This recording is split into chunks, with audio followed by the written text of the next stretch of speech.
ஆன்மீகத்தின் வழி நடக்கும் அன்பு சொந்தங்கள் அனைவருக்கும் வணக்கம். நான் வீழ்வேன் என்று நினைத்தாயோ? சனி பகவானோட வக்ர பயிற்சிக்கு என்ன மேடம் தலைப்பு போட்டிருக்கீங்க அப்படின்னா, இது உங்களுக்குள்ள இருக்கக்கூடிய ஒரு உத்வேகத்தை வெளிக்கொண்டு வர ஒரு வாய்ப்புன்னே சொல்லுவேங்க. பொதுவா சனி பகவானுடைய பயிற்சி அப்படிங்கிறது நம்ம எல்லாருக்கும் பெருத்த போராட்டம் தான். அது குறிப்பா சொல்லனாக்க ரொம்ப கஷ்டம். ஏன் அப்படின்னா, வேத ஜோதிடத்தப்படி பார்க்கிறப்போ, கிரகங்கள பொறுத்த வரைக்கும் அப்பப்போ இடம் மாறிக்கிட்டே தான் இருப்பாங்க. வக்ரகதி அப்படின்னா என்ன தெரியுங்களா? பின்னோக்கி நகர்றது. ஒரு மனுஷன் முன்னாடி நோக்கி நடக்கிறான் அப்படின்னா, அது ஒரு விதத்துல கரெக்ட்டா போகும் இல்லையா? அதுவே பின்னாடி நோக்கி நகர்ந்தான் அப்படின்னா, அவனுக்கு அப்படியே உல்டாவா இருக்கும் இல்லையா? நல்லதாவும் இருக்கலாம், கெட்டதாவும் இருக்கலாம். அவன் நல்லபடியா பின்னோக்கி நடக்கலாம். இல்லாட்டி பின்னோக்கி நடக்கிறதன் காரணமா கீழேயும் விழலாம். அப்படிதாங்க. சனி பகவானுடைய பெயர்ச்சி, அதாவது சனி பெயர்ச்சியின் காரணமா யாருக்கெல்லாம் வாழ்க்கை அல்லோலப்பட்டீங்களோ, யாருக்கெல்லாம் வாழ்க்கை ரொம்ப படாத பாடு பட்டுட்டீங்களோ, இவங்களுக்கெல்லாம் ஒரு மாற்றம் குடுக்குற மாரி இருக்கும். உதாரணத்துக்கு சொல்லணும்னா, நம்முடைய கழுத்த ஒருத்தங்க நெரிக்கும் போது, அவ்வளவுதான் ஒரு செகண்ட்ல நம்ம உயிர் போக போதுடா அப்படின்னு நம்ம நினைக்கக்கூடிய அந்த தருணத்துல, அந்த பிடி, அந்த இறுக்கி பிடிச்ச அந்த கழுத்த நெரிச்ச அந்த பிடி தளர்ந்துட்டா எப்படி இருக்கும்? அப்பாடா! அப்படின்னு சொல்லுவோம் இல்லையா? உயிர் திரும்ப வந்துருச்சு இல்லையா? நம்ம உயிரோட தான் இருக்கோமா? அப்படின்னு ஒரு ஒரு மாதிரி இருக்கும் இல்லையா? அப்படி இருக்க போகுதுங்க. பொதுவாவே நம்ம 12 ராசியில சனி பகவானுடைய ஆதிக்கம் அப்படிங்கிறது ஒரு சிலருக்கு சாதகமாவும், ஒரு சிலருக்கு பாதகமாவும் இருக்கு. இது சனி பகவானுடைய வக்ர பயிற்சி என்னைக்கு நடக்குதுன்னு ஃபர்ஸ்ட் நான் சொல்லிடுறேங்க. ஜூன் மாதம் 30ஆம் தேதி. அதாவது 29ஆம் தேதி நள்ளிரவு 12:35க்கு நடக்குது. இந்த வக்ர பெயர்ச்சி அப்படின்னா என்ன தெரியுங்களா? அதாவது சனி பெயர்ச்சி நம்ம சொல்லுவோம். அது முன்னோக்கின நகர்வு. அதுவே வக்ரகதி பெயர்ச்சி அப்படின்னா பின்னோக்கி நகர்வு. வரக்கூடிய 139 நாட்கள், அதாவது ஜூன் 30ஆம் தேதியிலிருந்து 139 நாட்கள் இந்த சனி பகவான் வக்ரகதியில இருக்க போறாரு. சனி பகவானோட பெயர்ச்சி எந்த அளவுக்கு உங்களுக்கெல்லாம் பாதிப்பு கொடுத்துச்சோ, அவங்களுக்கெல்லாம் அப்படியே உல்ட்டா அடிக்க போகுது. நல்ல மாற்றத்தை கொடுக்க போகுது. அந்த வகையில 12 ராசிகளுக்கு எப்படிங்க இருக்கு? பார்த்து தெரிஞ்சுக்கலாங்களா? பொதுவா சனி பகவான பார்த்து நம்ம ஏன்லாம் இவ்ளோ பயப்படுறோம் அப்படின்னா, இவர் நீதிக்காரகன், கர்மகாரகன், ஆயுள்காரகன். நம்ம வாழக்கூடிய காலத்திலே இப்படிலாம் நம்ம பெரியவங்க சொல்லி கேள்விப்பட்டிருப்பீங்க. "நீ செய்யக்கூடிய பாவத்துக்கெல்லாம் மேல போய் அனுபவிப்படா" அப்படின்னு சொல்லுவாங்க. ஆனா இவர பொறுத்தவரைக்கும் நம்ம வாழக்கூடிய இந்த காலகட்டத்திலேயே, நம்ம பூமியில வாழக்கூடிய இந்த காலகட்டத்தில இவருடைய பேச்சு அப்படிங்கிறது 2 1/2 ஆண்டு காலம் நம்மள வச்சு செய்வாரு. இவருடைய அமைப்பு நம்மள விட்டு போறப்போ, நம்ம ஒரு மனுஷன் எப்படி வாழணும், எந்தெந்த கஷ்டங்கள் எப்படி எப்படிலாம் நம்ம தாங்கி நிக்கணும்ங்கிறத ஒரு பெருத்த அனுபவத்த குடுத்துட்டு போயிடுவாரு. அப்பேற்பட்ட ஒரு அனுபவசாலி. நல்லது செஞ்சீங்களா? விட்டு விலகி நிப்பாரு. ஏதாவது கொஞ்சம் அப்படி இப்படி இருந்தீங்கன்னாக்கா, தலையிலே ஓங்கி கொட்டு விழும். நம்ம செய்யக்கூடிய கர்ம வினைகளுக்கு தகுந்த மாதிரியான பலன நம்ம வாழும் காலத்திலேயே கொடுத்துருவாரு. பூமியில இருக்கும்போதே நம்ம அனுபவிச்சுருவோம். ச்சே! என்ன வாழ்க்கைங்க. படாத பாடு படுத்தி எடுக்கிறாருங்க. அப்படின்லாம் சொல்லுவோம் இல்லையா? இதுக்கெல்லாம் என்னதான் தீர்வு அப்படின்னு கூட ஒரு சிலர் கேட்போம். வாழ்க்கையே வேண்டாங்க. கமெண்ட் பாக்ஸ்ல பார்த்தோம்னா, நமக்கு ரொம்ப வருத்தமா இருக்கும். என்ன மேடம் வாழ்க்கை இது? செத்துடலாம் போல இருக்கு.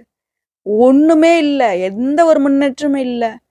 அப்படிலாம் சொல்லுவாங்க. இதுக்கு பெருத்த காரணகர்த்தா பார்த்தீங்கன்னாக்கா, சனி பகவான் இருப்பாரு. ஸோ இவர எப்படி மேடம் சரி கட்டுறது அப்படின்னு கேட்டீங்கன்னா, சனிக்கிழமைகள்ல யாரெல்லாம் முடியாம ஊனமுற்றவங்க இருக்காங்க இல்லையா? எந்த ஒரு உதவியுமே இல்லாம இருக்காங்க இல்லையா? அவங்களுக்கு உதவி செய்யுங்க. நீங்க அருகில் இருக்கக்கூடிய நவகிரக ஆலயத்துக்கு சென்று நல்லெண்ணெய் தீபம் ஏற்றி அவர வழிபாடு செய்யறத விட, பல மடங்கு சனி பகவானுடைய கோபத்த நீங்க கட்டுப்படுத்த முடியும். இல்லாத ஏழை எளிய குழந்தைகளுக்கு, முதியோர்களுக்கு, முக்கியமா ஊனமுற்றவங்களுக்கு உதவி செஞ்சீங்க அப்படின்னா, இவருடைய அருள் பார்வை கிடைக்கும். இவருடைய பாதிப்புல இருந்து நீங்க பாதுகாத்துக்கலாம். முக்கியமா தினமும் காலையில எழுந்ததும் குளிச்சு முடிச்சுட்டு, நீங்க சாப்பிடறதுக்கு முன்னாடி ஒரு கைப்பிடி சாதம் பார்த்தீங்கன்னாக்க காக்கைக்கு டெய்லியும் வச்சு பாருங்க. நல்ல மாற்றம் இருக்கும். சனி பகவானுடைய தாக்கம் அதிகமா யாருக்கெல்லாம் இருக்கோ, இவங்க இத கண்டிப்பா ஃபாலோ பண்ணுங்க. இது ஒரு பழக்கமா வச்சுக்கோங்களேன். சரிங்களா? கண்டிப்பா நல்லது நடக்கும். ஒரு நல்ல மாற்றத்த குடுப்பாரு. பகிர்ந்து உண்ணக்கூடிய ஒரே பறவைன்னு பார்த்தோம்னாக்கா காகம் தான். சோ அதுவே நீதியா நடந்துக்கிறதுனால மட்டும் தான் அத வாகனமா வச்சிருக்காரு நம்மளுடைய நீதிமான். இன்னும் ஒரு விஷயம் சொல்றேன். நவகிரகங்கள்ல ஈஸ்வரன் பட்டம் வச்சிருக்கிறவர் இவர்தான். சனீஸ்வர பகவான் நம்ம சொல்றோம் இல்லையா? ஏன்னா அவருக்கு நிகரான பட்டம் இவருக்கு இருக்கிறதுக்கு காரணம் நம்ம செய்யக்கூடிய கர்ம வினைகளுக்கு நீதிமானா இருக்கிறதுனாலதான்.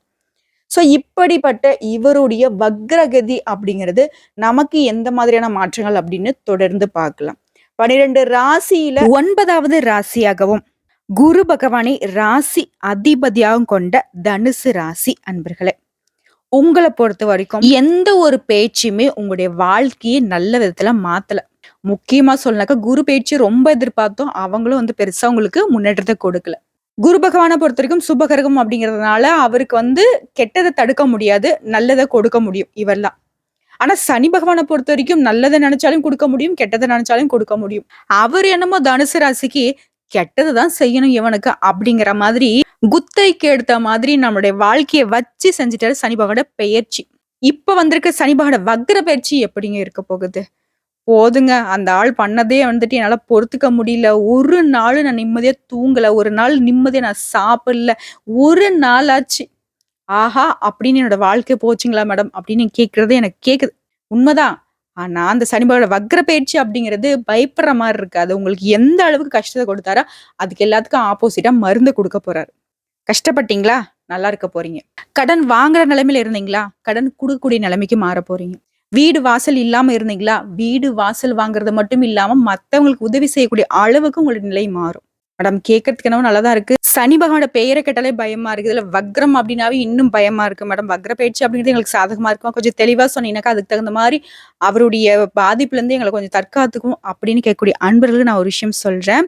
இந்த வீடியோ பதிவை பார்க்கக்கூடிய இந்த தருணத்துல ஓம் ஸ்ரீ சனீஸ்வர பகவானே போற்றி போற்றி அப்படின்னு இவருடைய நாமத்தை 3 முறை சொல்லி முடிச்சுட்டு நம்மளோட வீடியோ பதிவை பாருங்க. இப்போ நான் இந்த வீடியோ பதிவை பார்க்கக்கூடிய இந்த வார்த்தையை நான் ஏன் மேடம் சொல்லணும் அப்படின்னு கேட்கக்கூடிய அன்பர்களுக்கு ஒரு விஷயம் சொல்றேன். ஓம் அப்படிங்கிறது நம்ம எல்லாருக்கும் தெரிஞ்ச விஷயம் தான். பிரபஞ்சம் உருவான போது உண்டான சத்தத்துலதான் இந்த ஓம் அப்படிங்கிற ஒளி உருவாச்சு. ஓகேங்களா? பிரபஞ்சத்தை வசப்படுத்துறது இந்த ஓம் அப்படிங்கிற பிரணவ மந்திரம். அதுக்கப்புறம் நீங்க சனீஸ்வர பகவானை போற்றி அப்படின்னு நீங்க சொல்லும் பொழுது சனீஸ்வர பகவானை நீங்க வாழ்த்துறீங்க. அவர் என்ன நினைப்பாரு தெரியுங்களா? என்னடா இவன் வாழ்க்கையை நம்ம வச்சு செஞ்சுக்கிட்டு இருக்கோம், இவன் என்னவோ நம்மள வாழ்த்துறான், நமக்கு அது வேணும் இது வேணும், எனக்கு அதை செஞ்சு கொடு இதை செஞ்சு கொடுன்னு கேட்காம நமக்கு இவன் வாழ்த்து சொல்றான் அப்படின்னு அவர் நினைப்பாரு. சோ அப்ப அவருடைய மனசு உருகி நமக்கு நல்லது செய்ய ஆரம்பிப்பாரு. இப்ப புரியுதுங்களா? ஒவ்வொரு விஷயத்திலயும் ஒவ்வொரு கான்செப்ட் இருக்கு. சோ நம்மளுடைய வழிபாடும் நமக்கு பயனுள்ளதா இருக்கணும் இல்லையா? அதுக்காக தான் சொல்றேன். சரிங்களா? முடிஞ்சது அப்படின்னா கமெண்ட் பாக்ஸ்லயும் 3 முறை பதிவிடுங்க, நல்லதே நடக்கும். அந்த வகையில சனி பகவானுடைய ஆதிக்கம் ரொம்ப அதிகமா இருந்துச்சு. அவ்வளவு இல்ல, எதை தொட்டாலையும் தடைகள், எந்த வேலையை செஞ்சாலும் எனக்கு தோல்வி, வியாபாரத்துல நஷ்டம், போறக்கூடிய வேலையில இடைஞ்சல்கள், ஏன்டா இந்த வாழ்க்கை அப்படிங்கிற மாதிரி ரொம்ப கஷ்டப்பட்டுட்டேன். தனுசு ராசி அப்படின்னாக்க வச்ச இலக்குல இருந்து மாற மாட்டேங்க அப்படின்னு சொல்றது என்னவோ உண்மைதான். எங்களால மாத்திக்க முடியல. நேர்மையான வழியில நல்ல உழைச்சு முன்னேறணும் தான் நாங்க பார்த்துட்டு இருக்கோம். ஆனா எங்களுடைய வாழ்க்கை ஏன் இப்படி சீரழியுதுன்னு எனக்கு தெரியல மேடம் அப்படின்னு நீங்க கேட்கறதும் எனக்கு கேக்குது. இதுக்கு எல்லாத்துக்கும் ஒரு தீர்வா நம்ம ஒரு சில விஷயங்களை ஓப்பனா பேசலாங்களா? பேசுவோமா? இது நிச்சயமா உங்க வாழ்க்கைக்கு ஒரு சில இடங்கள்ல உதவி செய்யும். அது என்ன அப்படின்னா, பொதுவா உங்களுடைய கேரக்டர் என்னன்னா, எந்த ஒரு விஷயத்த செய்யறதுக்கு முன்னாடியும் பல விதங்கள்ல யோசிச்சு முடிவெடுப்பீங்க. அது குறி விலகாத அம்பு மாதிரி உங்களுடைய குறிக்கோள்ல இருந்தும் நீங்க தவற மாட்டீங்க. எவ்வளவு சம்பாதிச்சாலும் சரி அழட்டிக்க மாட்டீங்க.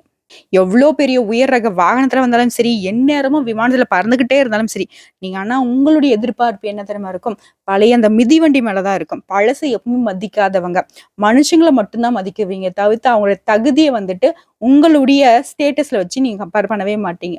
எவ்வளவு ஒரு உயர்ந்த நிலையில இருந்தாலும் சரி, கீழ் மட்டத்துல இருக்கவங்கள ஒரு நாளும் தவறா எண்ண மாட்டீங்க. மனசாட்சிக்கு பயந்து வேலை செய்யக்கூடிய உங்களுக்கு இந்த சனி பகவானோட வக்ர பயிற்சி அப்படிங்கிறது தொழில் ஸ்தானத்துல உங்களுடைய கைய ஓங்க செய்யறாரு. ஏன்னா சனி பகவானுடைய இடப்பெயர்ச்சியே பாத்தீங்கன்னா உங்களுடைய தொழில் ஸ்தானத்துக்கு தான் வருது. அவருடைய பார்வையும் பாத்தீங்கன்னாக்கா உங்களுடைய வாழ்க்கையை அடியோட மாத்த போறாரு. முக்கியமா குடும்பத்தை பொறுத்த வரைக்கும் உங்களுடைய திருமண வாழ்க்கையில இருந்த பிரச்சனைகள் தீரப்போகுது.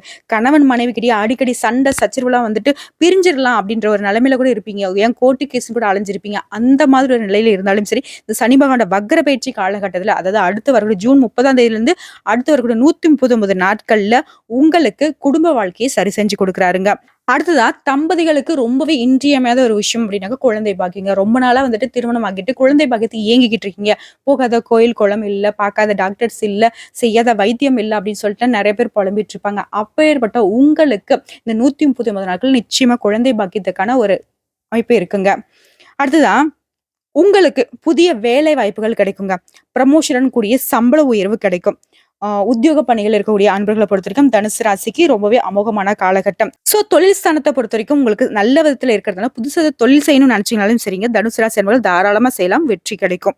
ஆல்ரெடி வேலையில தான் மேடம் இருக்கேன். ஒரு தனியார் துறையில இருக்கேன், இல்ல அரசாங்க வேலையில இருக்கேன். ஆனா வேலையில வந்து பிரச்சனை இருந்துகிட்டே இருக்கு. சக ஊழியர்களாலையும் உயர் அதிகாரிகளாலும் எனக்கு பிரச்சனை ஏற்பட்டிருக்கு. வேலைக்கு போலாமா வேணாமான்னு இருக்கு. என்னடா வாழ்க்கைன்ற மாதிரிலாம் இருக்கு அப்படின்னு நினைச்சீங்கன்னாக்கா அந்த பிரச்சனைகள்லாம் வந்து கண்டிப்பா காணாம போகும். உங்களை புரிஞ்சுக்காம உங்களுக்கு இடைஞ்சல் பண்ணவங்களே வந்து பார்த்தீங்கன்னா உங்ககிட்ட சாரி கேட்டு உங்ககிட்ட நட்பு பாராட்டுவாங்க.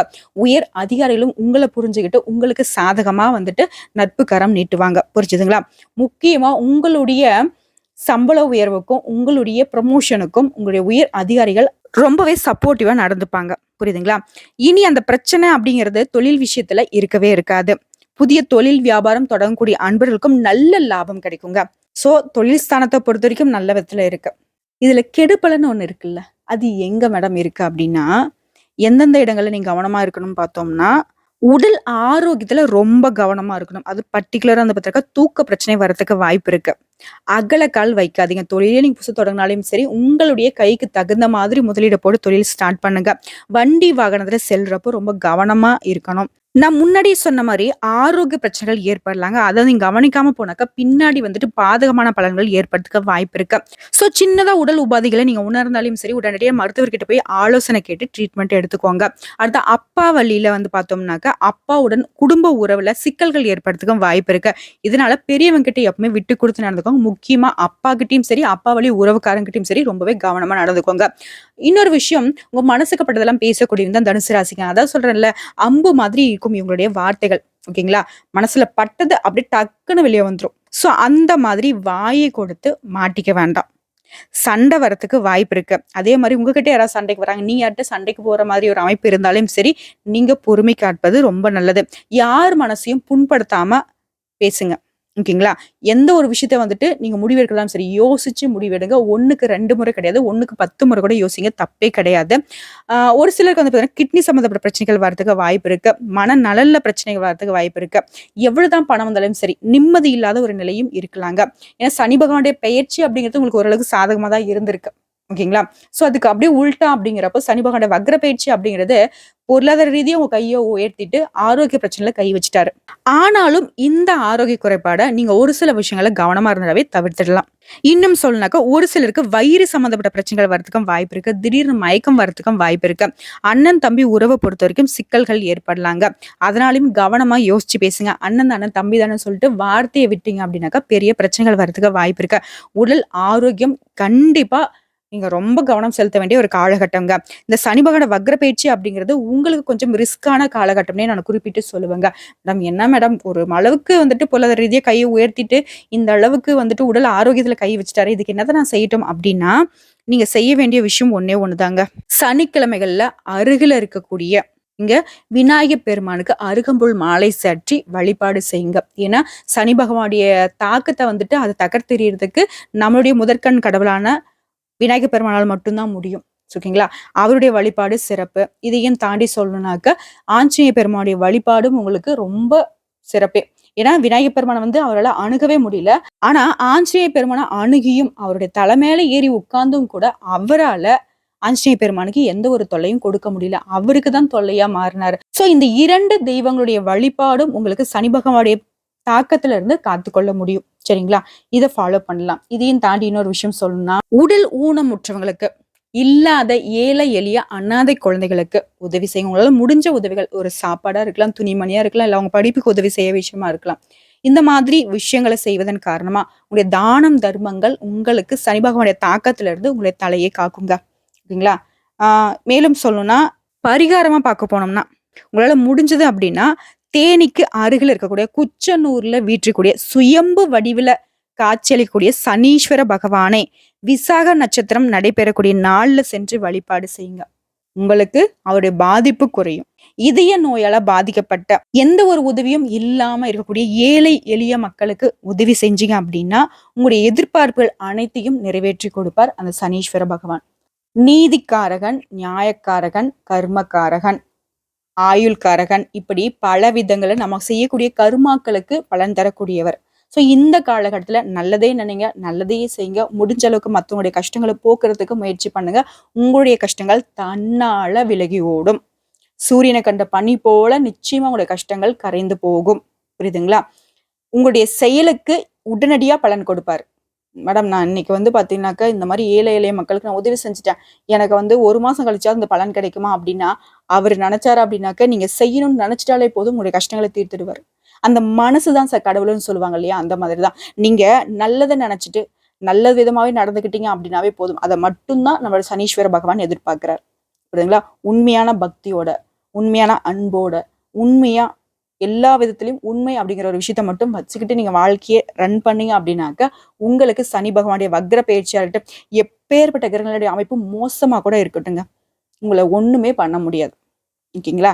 நமக்கு யாரு தொல்லையா இருக்காரோ அவருடைய காலிலே விழுந்துடலாம். ஸோ மறக்காம உங்களால முடிஞ்ச காலகட்டத்துல அருகில் இருக்கக்கூடிய நவகிரகத்துல வீற்றக்கூடிய நம்முடைய சனீஸ்வர பகவானுக்கு எள்ளெண்ணெய் தீபம் ஏற்றி வழிபாடு செய்யுங்க.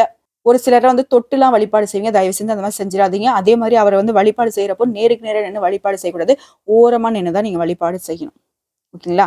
இதுக்கு எல்லாத்துக்கும் எனக்கு கொஞ்சம் மாதிரி பயமா இருக்கணும், எனக்கு சரியா வழிபாடுலாம் செய்ய தெரியாது அப்படின்னா அவரை வழிபாடு செய்யறதை விட்டுட்டு அவருடைய பாதிப்புல இருந்து நம்மளை தற்காத்துக்கிறதுக்கு விநாயகர் பெருமானையும் ஆஞ்சநேய பெருமானையும் வழிபாடு செய்யுங்க.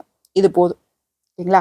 நல்லதே நடக்கும், நல்லது மட்டுமே நடக்கும்னு சொல்லிட்டு இந்த வீடியோ பதிவு இதோட முடிச்சுக்கிறேங்க. நன்றி, வணக்கம். வாழ்க வளமுடன். ஓம் சனீஸ்வர பகவானே போற்றி போற்றி.